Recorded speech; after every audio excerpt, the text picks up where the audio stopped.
10th class పరీక్షలు ఈరోజు ఉదయం నుంచి ప్రారంభమయ్యాయి.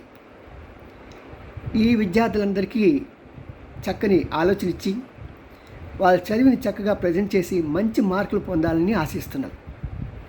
ఇక్కడ ప్రత్యేకంగా పేరెంట్స్కి నా విన్నపం ఏంటంటే, ఒక 2-3 సంవత్సరాల క్రితం ఒక తండ్రి 10th క్లాస్కి పరీక్షలు రాసే విద్యార్థిని వెనక కూర్చోబెట్టుకొని ఆ సెంటర్కి వెళ్ళటానికి కొద్దిగా టైము తక్కువగా ఉండటం వలన చాలా స్పీడ్గా వెళ్ళి 2 లారీల మధ్యలో తను దూరిపోయి అతను మరణించాడు, ఆ పిల్లవాడు మరణించాడు.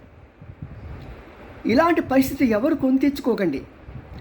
అరగంట గంట ముందుగా బయలుదేరండి. ఆ స్కూల్ దగ్గరికి వెళ్ళటానికి వెళ్ళిన తర్వాత మీరు ఆ పరిసరాలకి అనుగుణంగా ఉండే విధంగా మీరు మీ పిల్లల్ని చక్కదిద్దండి. టైము ముందుగా చూసుకోండి. ఇక్కడ తొందరపడకండి. దేవుడు మీకు తోడుగా ఉంటాడు.